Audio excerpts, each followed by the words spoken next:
That's just the way I am. That's God. That was God talking to him. You know, you be seeing me, scared to death. Did Biggie at all feel that?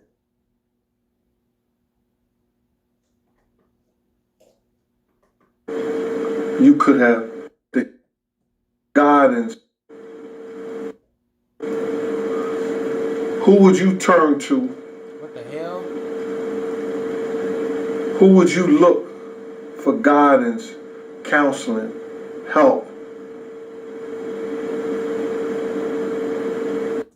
Hold on. What the hell is this? To save you from the pain that you had inside yourself, that you knew. And then Big, I guess he was setting it up because D-Rock had already told him that I blew an L with him. Yo, Gene is back outside blowing L's with D-Rock. Told Big, because Big said, yo, Gene? D-Rock already told him that I blew an L with him. His clothing line, Brooklyn Mint, on his sold my shoes. And what? Brooklyn Mint. Hold on. And right there says Notorious, his shirt that he. I'm here with Biggie Coogee sweater on. What? And this is all with Biggie Coogee sweater on. What?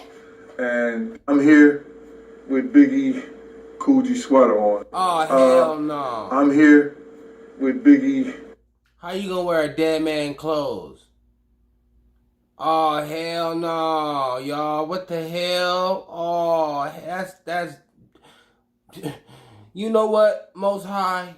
Please forgive thee who not knoweth.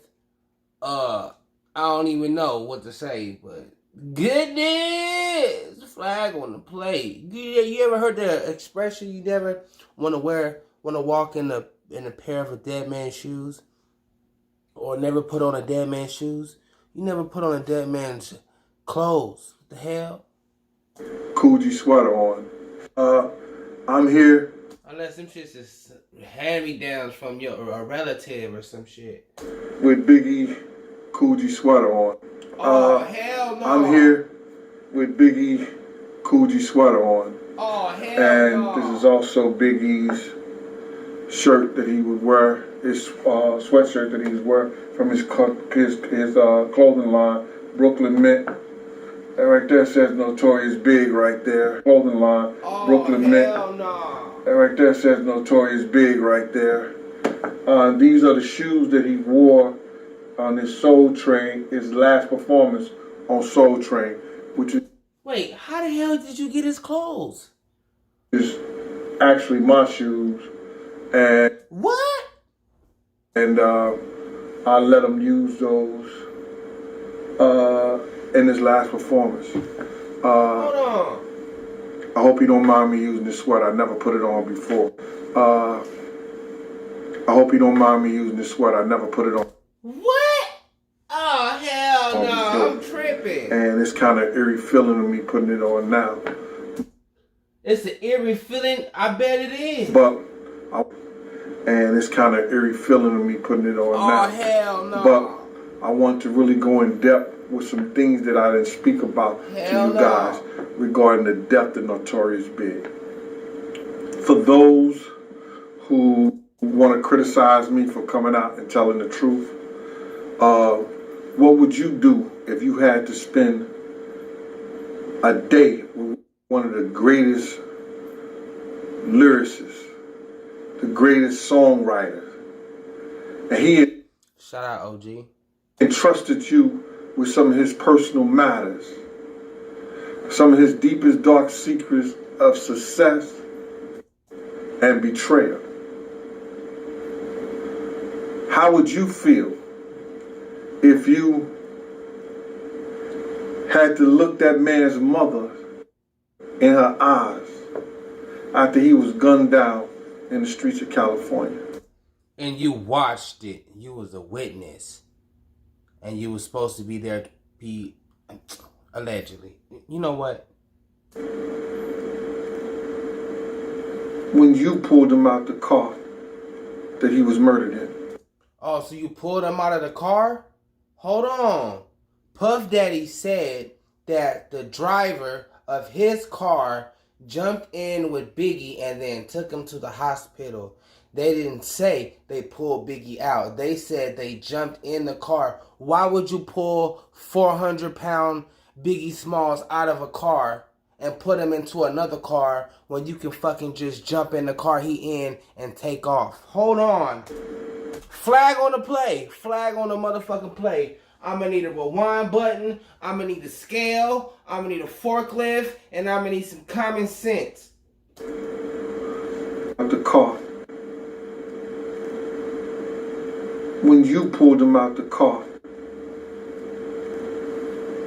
What the When hell? you pulled him out the car that he was murdered in. So if he was murdered in the car, why you pull him out? Why wouldn't you just go to the hospital? Hold on. Why wouldn't you just take him to the hospital or wait until the ambulance come out? Why would you pull a dead man out of a car already? And he was slumped over. Hold on. Who would you turn to? Who would you look for guidance, counseling, help? Fuck all that. After he was gunned down, man's mother, after he was gunned down in the streets of California. What the hell? When you pulled him out the car that he was murdered in. When you pulled him out the car that he was murdered in. Why would you do that? And you didn't report it? And you didn't even report that you was a witness. But you hold on. You contaminating the crime scene? Hold on. You contaminating the crime scene of a dead man. How the hell could you pick Biggie Smalls up? He 400 pounds. Am I tripping? Am I tripping? Who would you turn to? Who would you look for guidance, counseling, help?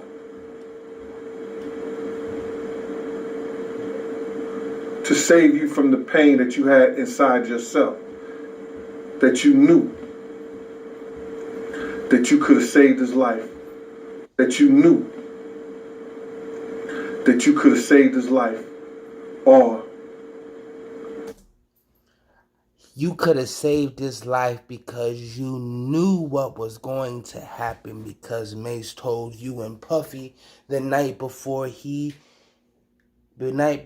it actually happened. So that's why you have so much guilt, allegedly. You could have stopped it that particular day. What would you do? How would you feel? How would you feel? What would you do if you was haunted? What would you do if you was haunted? What would you do if you was haunted? What would you do if you hunted? What would you do if you hunted? What would you do if you hunted? Hunted. What would you do if you hunted? If you was haunted? If you have hunted. What would you do if you have hunted? You feel? How would you feel? What would you do if you hunted? If you was haunted? What would you do if you hunted? If you have hunted? What the hell? By the same man and his money that led this kid to his death. Hunted by the same man and money that led this kid to his death. So, are you saying Puffy led Biggie Smalls to his death, allegedly, and you're hunted by him, allegedly? What the hell? The same man and his money that led this kid to his death. So, I came here today to tell you about the biblical betrayal of the notorious Big. About the biblical betrayal of the notorious Big. There's some things that I didn't enlighten this Big. There's some things that I didn't enlighten the people of regarding the Big's death, and prior to we getting to that point. So people think that I didn't take every step as a security person to do what needs to be done to save people of our crew. First and foremost, let's state, we should never have been in California 6 months after Pop died. When Anthony Wolf Jones heard this was happening, he himself told Puff, Sean Puffy Combs, Diddy, aka Brother Love, whatever you want to call him, that I'm not going to California unless we go out there right, that we have enough security. Enough security would have been him with 2 tour bus loads of guys that he wanted to bring out there to make sure that everybody get home safe. At least the stars, the entertainers, sure that everybody get home safe.